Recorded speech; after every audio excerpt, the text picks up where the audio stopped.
one of the things that everybody knows about, from one of the phrases, a well-known phrase is, seek ye first the kingdom of God and all things will be added unto you.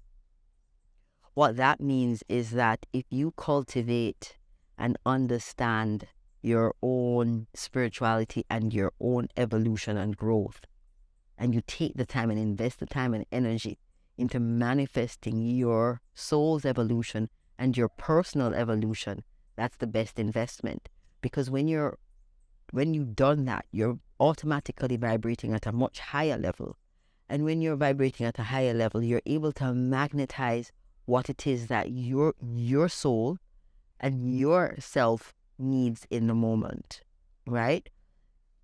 The flip side of that is persons have always believed, based on what society looks like and how it's structured, that if they achieve material success, then everything else will fall into place.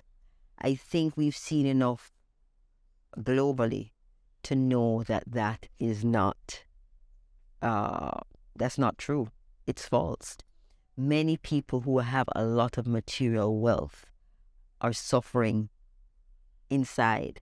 They're suffering from the pain of not having true friends, not having true relationships, not being able to be relaxed, not being able to trust, because they're always thinking there's someone out to get them or get their material things, right? They suffer from not knowing if the love or the relationship that they're in is true, or if it is as a result of the material things they have around them. They're unable to tell if their friends are true friends. And I've seen this, I've witnessed this for myself. So I know many people are going through an inner hell in spite of the material wealth. During the pandemic, a lot of people who had the material wealth were stuck inside their homes. And that is when themselves hit them. They were faced with themselves, and many of them could not deal with it. A lot of the suicides and the depression that we witnessed during the pandemic was as a result of people having to face themselves for the first time. Sometimes material wealth will keep you from yourself, keep you from experiencing yourself, because then you are able to pay for external experiences that make you think you feel good, or that society says feels good. But really and truly, you are not fulfilled. You're fulfilling on the physical, material level, but you're not fulfilling on the spiritual, the personal, the emotional level, right? So I would say that pursuing spiritual growth and evolution is the best investment you can have. Another trend that I've been noticing is, motivational speakers and motivational programs teaching you how to be, financially successful, to be a winner, to be a success.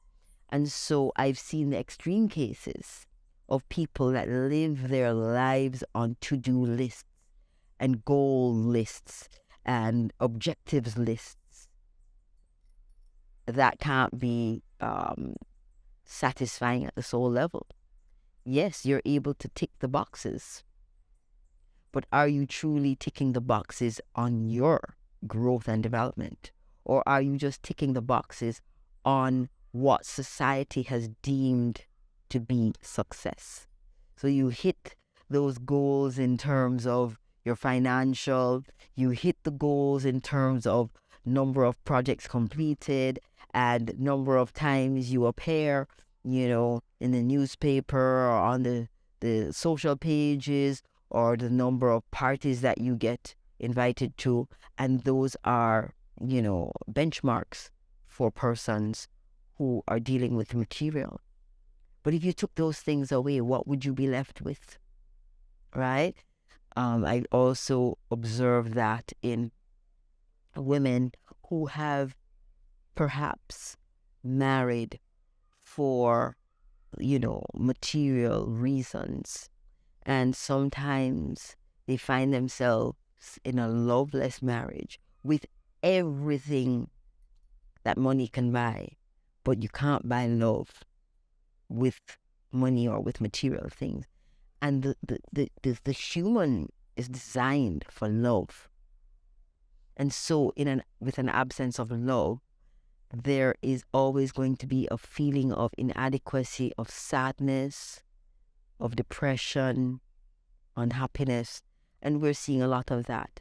So I just encourage all the young people, and even if you're middle-aged and you're still seeking for this thing that they've told you is going to make your life better, to stop and spend the time, search your soul, search yourself for what it is that you think you are here to do, and start moving towards that. You're going to find all the resources that you need to help you on that journey once you stop and commit to that journey. I encourage everyone to do it, because the smart ones who attain material wealth, they stop and they spend the time to grow and evolve themselves so that they can be at peace with the material wealth and not just trying to hide it. There are a lot of superstars that just disappear and go beneath the radar. Those are the ones that understand, because they've cultivated themselves, and they don't need validation externally. They don't need to be invited to this award and to be on this red carpet. They're fine.